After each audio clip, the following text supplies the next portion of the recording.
नमस्कार, मैं हूं आपकी दोस्त कस्तूरी।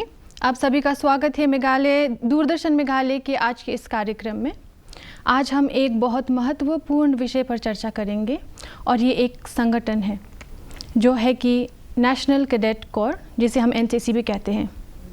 तो हमारे साथ आज बैठी है लेफ्टिनेंट इवाहुन मॉन, जो कि एक असिस्टेंट प्रोफेसर है हिंदी विभाग में सिनॉट कॉलेज में, और वो एक एसोसिएट एनसीसी ऑफिसर भी हैं। तो मैम, आपका स्वागत है हमारे डीडी मेघालय के स्टूडियो पर। ओके कस्तूरी, बहुत बहुत धन्यवाद। आपने मुझे इस विषय पर बात करने के लिए बुलाया, तो इसका बहुत बहुत धन्यवाद। जी, तो वार्तालाप शुरू करते हैं। ठीक है। तो मैम, आप हमें एनसीसी का परिचय ज़रा बताएंगे प्लीज़। ठीक है। एनसीसी जो है उसको हिंदी में हम इसका है राष्ट्रीय कैडेट कोर भी कहते हैं। ठीक है।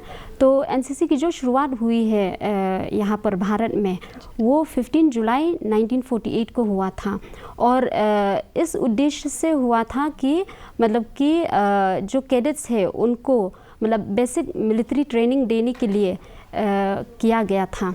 ठीक है। तो फिर उसके बाद जो एनसीसी कैडेट है, पहले जो 1948 में जिनका इनरोलमेंट हुआ था उसमें केवल लड़कों लोग का हुआ था, लेकिन फिर उसके बाद जुलाई 1959 में फिर लड़कियों को भी एनसीसी में ले लिया गया था। और फिर उसके बाद एनसीसी के जो विंग्स है, कहे तो इसके 3 विंग्स है। एक है आर्मी विंग, नेवी विंग और एयरफोर्स विंग। ठीक है। तो ये जो आर्मी विंग है ये तो 1948 को शुरू हुआ, लेकिन बाद में जो ये एयर विंग्स हैं ये शुरू हुई थी 1950 को। अच्छा। और फिर उसके बाद जो नेवल विंग है वो 1952 को शुरू हुई थी, मतलब कि एनसीसी में। और एनसीसी की जो मोटो है वो है यूनिटी एंड डिसिप्लिन। और फिर उसके बाद एनसीसी फ्लैग की अगर बात करें तो जो एनसीसी फ्लैग है वो 1954 को अस्तित्व में आए। और एनसीसी फ्लैग में आपने देखा होगा इसके 3 रंग हैं, मतलब एक है रेड कलर, ब्लू कलर और एक है नेवी ब्लू कलर। तो जो रेड कलर है वो उसको प्रदर्शित करते हैं, आर्मी विंग्स को प्रदर्शित करते हैं। और जो नेवी ब्लू कलर है वो उसको नेवी को प्रदर्शित करते हैं, और जो लाइट ब्लू कलर है वो नेवी विंग्स को प्रदर्शित करते हैं।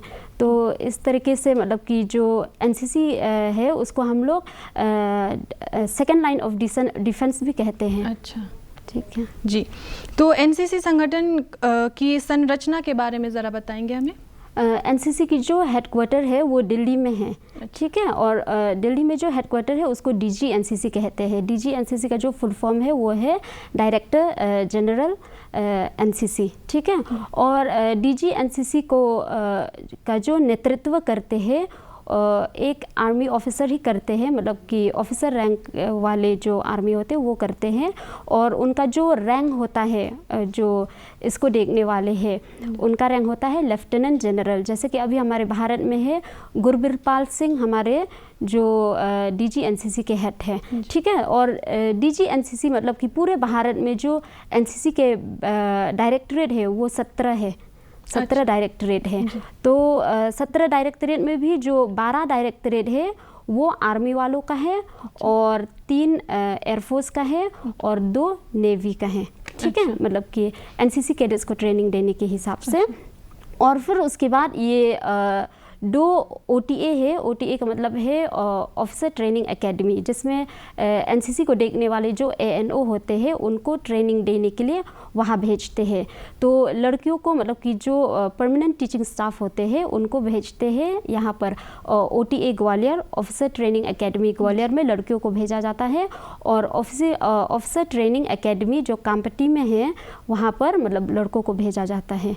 ठीक है। और फिर उसके बाद इसकी जो मतलब कि एनसीसी की जो 17 डायरेक्टरेट मैंने आपको बताया है, तो 17 डायरेक्टरेट में भी हर एक डायरेक्टरेट में जो ऑफिसर्स होते हैं उनका जो रैंक है वो मेजर जनरल होता है या फिर ब्रिगेडियर होता है। अच्छा। ठीक है। और फिर उसके बाद ये जो 17 डायरेक्टरेट है इसके अंदर फिर वो आते हैं, ग्रुप हेडक्वार्टर आते हैं। जैसे हमारे यहाँ पर मैं अगर एक डायरेक्टरेट की बात करूँ तो हमारा यहाँ पर नॉर्थ ईस्ट में north eastern region directorate NCC है जो कि यही शिलोंग में स्थित है, और यहाँ आप देख सकते हैं ये सिविल हॉस्पिटल के पास है, ठीक है, तो वो राइनो में है। तो वो पूरे नॉर्थ ईस्ट में जो एनसीसी डायरेक्टरेट है वो शिलोंग में ही स्थित है, ठीक है। और फिर उसके बाद हमारी जो एनसीसी डायरेक्टरेट है यहाँ पे जो शिलोंग में है, उनके जो क्या बोलते हैं एडीजी होता है, देखने वाले एडिशनल डायरेक्टर जनरल होते हैं, और इस ऑफिसर का जो रैंक होता है वो ब्रिगेडियर होता है या फिर कॉलोनल होते हैं। तो हमारे जो यहाँ पे नॉर्थ ईस्टर्न रीजन की जो एनसीसी डायरेक्टरेट के हेड है वो है मेजर जनरल गगनदीप, मतलब कि सर के नाम है। और फिर उसके बाद ये जितने डायरेक्टरेट है उसके अंडर मैंने बताया आपको कि ग्रुप आते हैं, मतलब कि जैसे मान लो नॉर्थ ईस्टर्न रीजन एनसीसी के अंडर भी बहुत सारे ग्रुप आते हैं, जैसे मान लो शिलोंग ग्रुप आ गई, तेजपुर ग्रुप आ गई, या फिर जोरहाट ग्रुप आ गई। तो शिलोंग ग्रुप के अंडर भी मतलब कि एक एक ग्रुप के अंदर फिर बैटेलियन होता है, मतलब एनसीसी बैटेलियन होता है। तो मैं अपने एक्सपीरियंस की बात करूँ तो ये जो शिलोंग ग्रुप के अंदर चार बैटेलियन आते हैं। एक है second Meghalaya battalion, 42 Meghalaya battalion, 41 Meghalaya battalion और 61 मेघालय बैटेलियन। तो मैं सेकेंड मेघालय बैटेलियन से हूँ। और फिर इस तरह से हर एक बैटेलियन के अंदर भी मतलब फिर सारे जो कॉलेज और स्कूल होते हैं वो आते हैं। मतलब कि आपको समझ में आ गया, सब डिवीजन चल रहा है। हाँ, पूरा मतलब कि पूरा हेडक्वार्टर से लेकर फिर डायरेक्टरेट, फिर डायरेक्टरेट के बाद फिर ग्रुप हेडक्वार्टर, फिर ग्रुप हेडक्वार्टर के बाद फिर उसके अंदर भी बैटेलियंस आते हैं, फिर बैटेलियंस के अंदर फिर कॉलेज और स्कूल आते हैं एनसीसी मतलब कि को देखने के लिए। मैम, एनसीसी के उद्देश्य क्या क्या है? एनसीसी का उद्देश्य ये है कि सबसे पहले तो जब बच्चे एनसीसी ज्वाइन करते हैं तब यही है कि उनको जो बेसिक मिलिट्री ट्रेनिंग है वो देने के लिए मतलब कि शुरू हुई थी एनसीसी, ठीक है। क्योंकि जब प्रथम विश्व युद्ध हुआ था और द्वितीय विश्व युद्ध हुआ था तब क्या हुआ था कि आर्मी कम पड़ गई थे। तो फिर उसके बाद से भारत सरकार ने मतलब कि पहले ब्रिटिश सरकार थे तब उन्होंने मतलब कि एनसीसी से पहले भी मैंने बताया कि एनसीसी के अस्तित्व में 1948 को आए, लेकिन इससे पहले भी मतलब कि ब्रिटिश सरकार ने मतलब कि प्रथम विश्व युद्ध के दौरान यूनिवर्सिटी कॉप, तब यूनिवर्सिटी कॉप था 1917 के दौरान। तो फिर बाद में एनसीसी आए। तो इस दृष्टि से रखा है कि मतलब कि जो सेकेंड लाइन ऑफ डिफेंस को तैयार करने के लिए, मतलब कि ताकि हम मतलब कि भारत में ज़्यादा जो युवक युवतियाँ हैं उनको तैयार कर सके। तो इसलिए मतलब कि अगर कुछ ऐसे अचानक हो जाए देश में तो कम से कम ये सेकेंड लाइन तैयार है, ज़रूरत पड़े तो। हाँ, ज़रूरत पड़े तो ये सेकेंड लाइन तैयार है, ठीक है। तो इसलिए और फिर उसके बाद ये भी है कि बच्चों के अंदर साहस को डेवलप करने के लिए, विकसित करने के लिए, उनके अंदर साहस को विकसित करने के लिए, और फिर लीडरशिप और पर्सनैलिटी की जो जितने गुण हैं उनको विकसित करने के लिए, और फिर उसके बाद धर्मनिरपेक्ष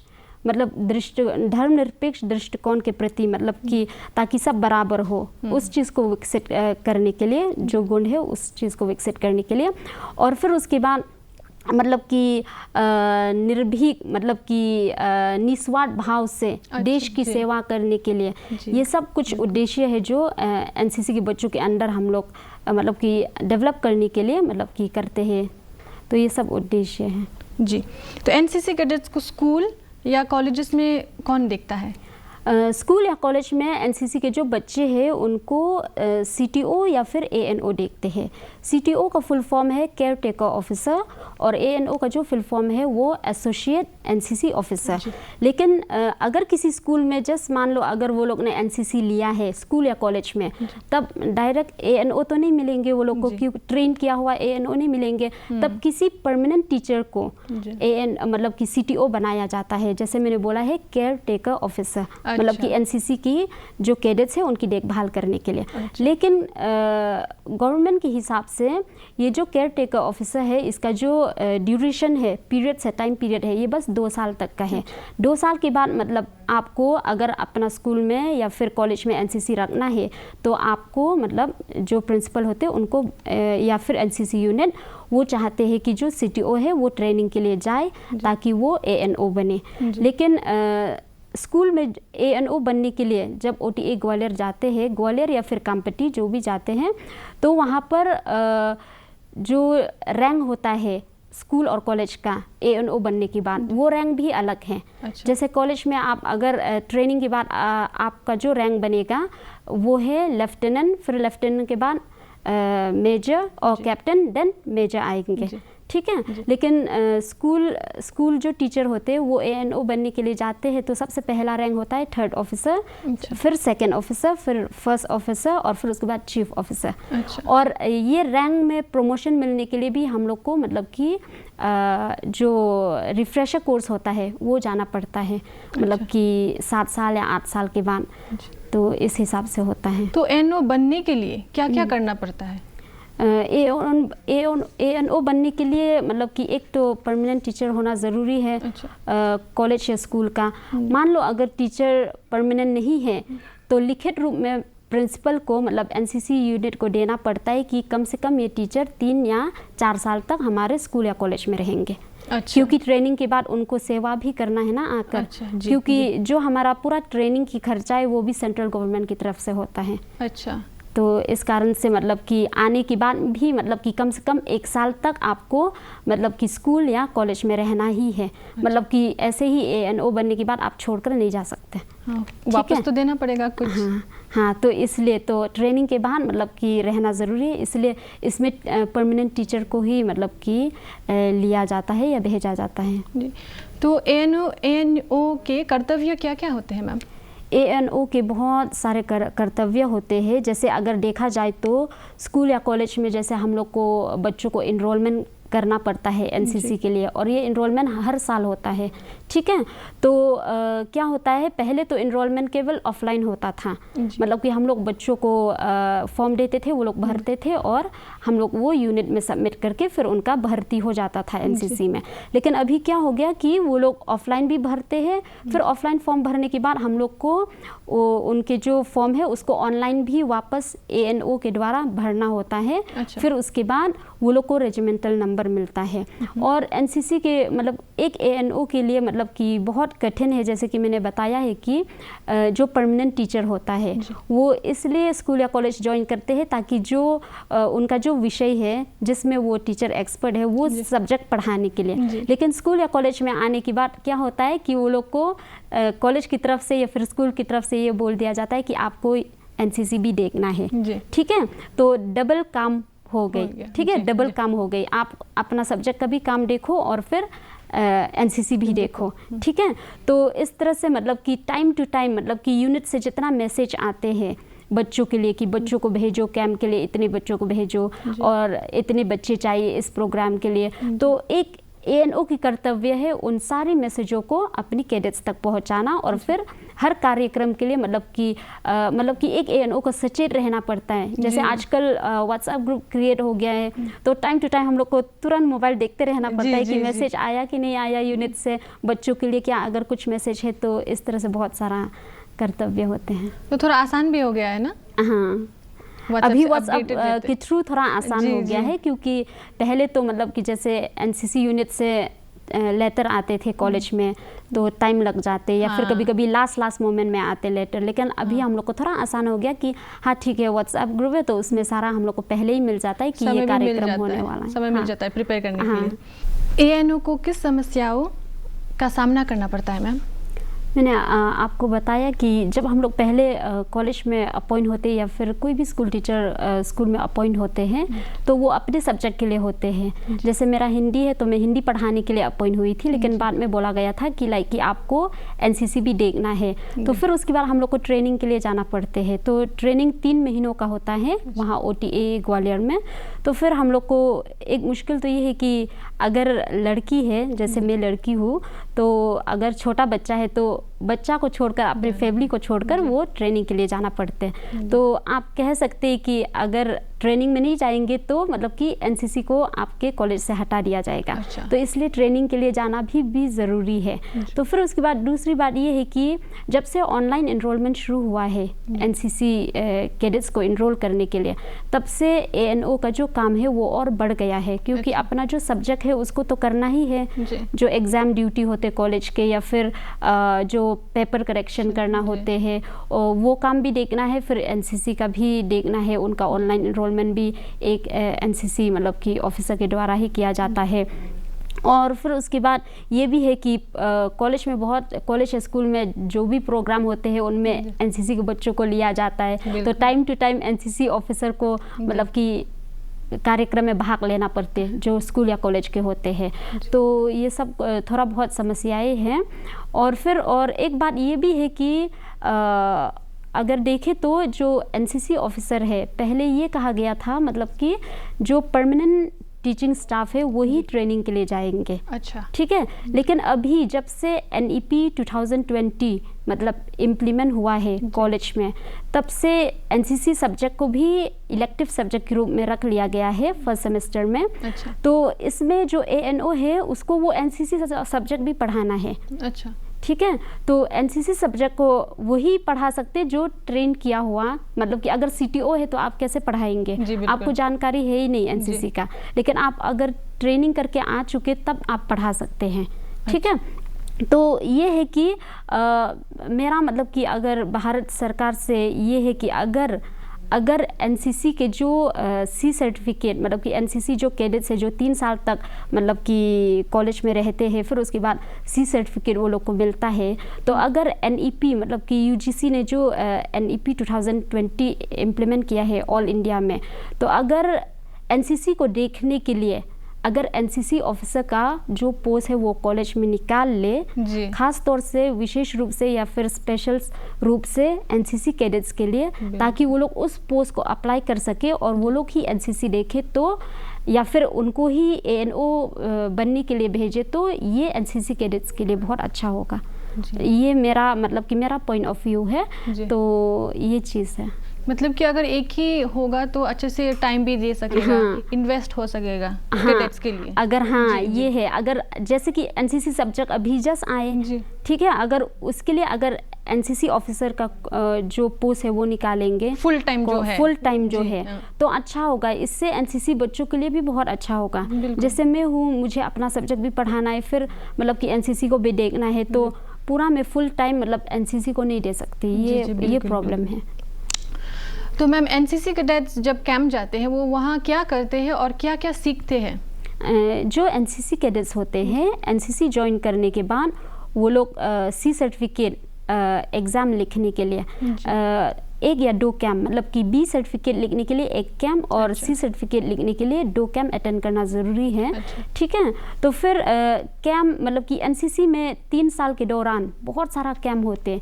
एक है ATC कैंप, मतलब कि एनुअल ट्रेनिंग कैंप, और फिर उसके बाद है ये TSC का मतलब है थल सैनिक कैंप, और फिर उसके बाद वायु सैनिक कैंप और नौ सैनिक कैंप, और फिर RDC कैंप होता है। RDC का मतलब रिपब्लिक डे कैंप। और ये जो रिपब्लिक डे कैंप होता है ये पूरा महीना चलता है दिल्ली में, जिसमें वो लोग 26 जनवरी को वो लोग परेड करते हैं। ठीक है, हम देखते भी हैं टीवी में। हाँ। तो फिर उसके बाद ये जो एनसीसी के जो कैडेट्स होते हैं, कैंप अटेंड करते समय भी बहुत सारा काम करते हैं वहाँ पर और बहुत कुछ सीखते हैं।